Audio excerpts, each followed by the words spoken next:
Hey guys, welcome back to our channel. So in this video we want to share with you guys what we do to maintenance our van.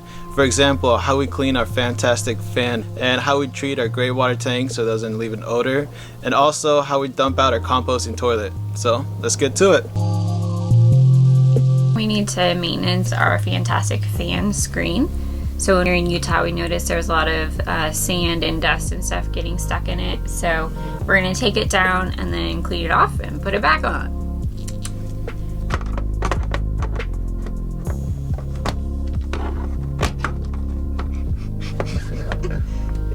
Coming off, guys.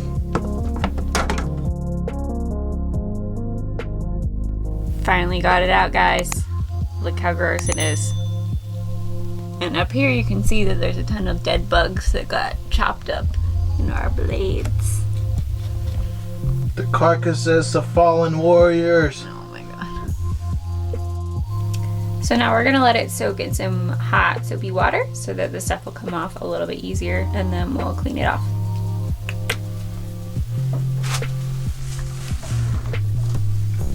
Look, it's already coming off. Got the water all dirty. Look at Ariel. Gross.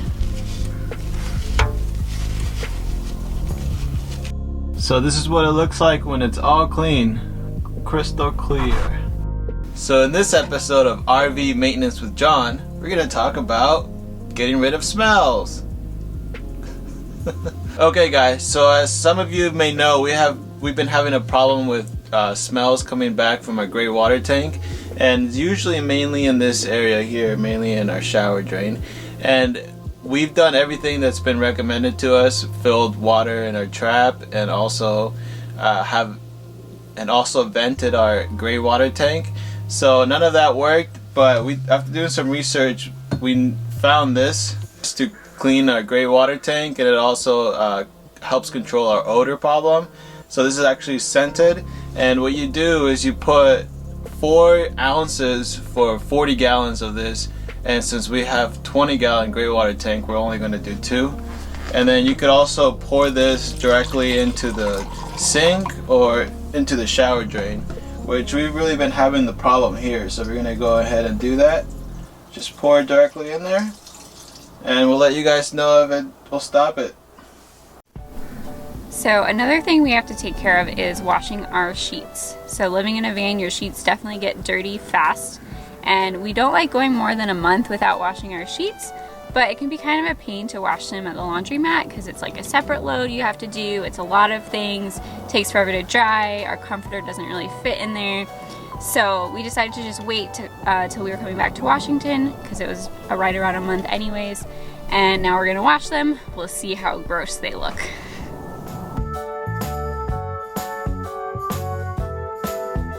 I'm gonna fall. Oh, look at that. Yeah, good stuff.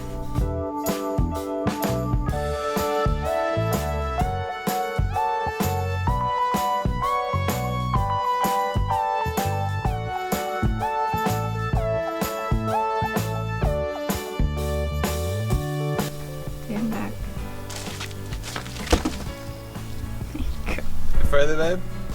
Okay guys, so now we're going to dump out our composting toilet, and the reason we love this composting toilet is because it doesn't produce any smells, and it's also environmentally friendly. We're not producing any waste. It composts down and it turns into fertilizer, which is nice. And the best upside about having a composting toilet is that you only have to dump it out every month or a month and a half, which is a luxury compared to cassette toilet, which you have to dump out a lot more frequently, even weekly, or having a normal type of toilet which requires a black water tank, and then you have to go to the dump station. But anyways, dumping a composting toilet like ours is really easy. They've designed it so that it would be easy, and what you do is you remove the 2 flaps, and then you want to separate the top part and the bottom part, because the bottom part, the bag can fit around it pretty good, and then you can just tilt it over. As you can see, we put the bag all the way around and it fits pretty tight.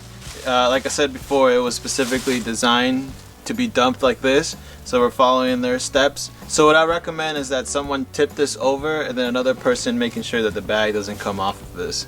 So now we're gonna do it.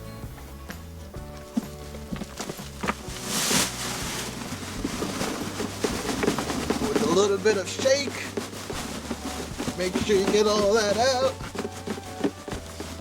Okay, okay. I think it's good, babe. Okay. Just when you think it's good, you gotta give it a little bit more. Now what we could do with this is tie it around and throw it in the trash can, and it will still keep composting, and by the time it gets to the landfill, it would be pretty much fertilizer. So now we have a pretty much empty composting toilet, and what you do now is you either put coconut husk that's hydrated, which that's what we've been doing, so we'll show you in a bit, or you can just buy peat moss at the store, but we've been having trouble with that because the only peat moss that you can't put in there, which is Miracle Grow, is the only thing that we've been able to find at Walmart and Home Depot, so that's why we went with the other route. Okay guys, so now we're gonna hydrate our coconut coir. So yeah, it's a coconut coir, not coconut husk like I mentioned earlier. But anyways, there's two different ways to do this. You can either grab a chunk of this and put it in the water, but it has to be the right amount of ratio, otherwise you'll just get it wet and it's pretty much unusable. You just want to hydrate it. So here we have some warm water, and what I do is get a little cup and pour it on top of the coconut coir, and the warm water helps because it would absorb faster, and then once the water has absorbed, you'll see that it becomes a different color. And then what I do then is take a butter knife and scrape that off, and that's really what you want to get after. And you want to have enough of this to cover at least half of the holding tank for the composting toilet. But the last thing that we needed to do was some redecorating. So we needed to replace our rugs because they were falling apart and they were just not matching and stuff like that.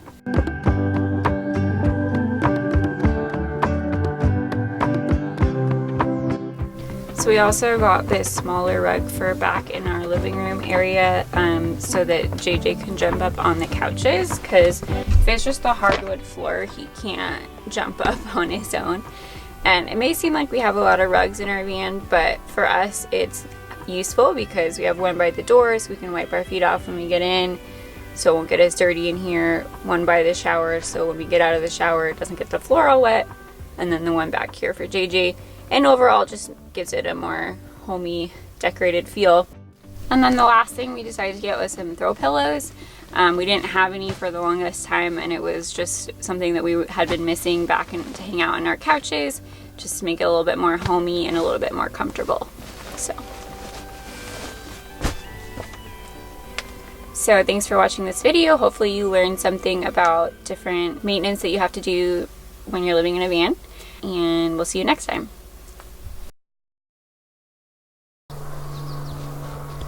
And this top piece comes out, as you can see here.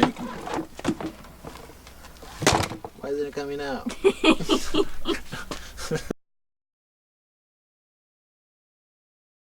As you can see, Rachel's a professional. She's been mastering her craft for many years. Thanks, babe. So if you can't do it as gracefully as she is, don't be hard on yourself.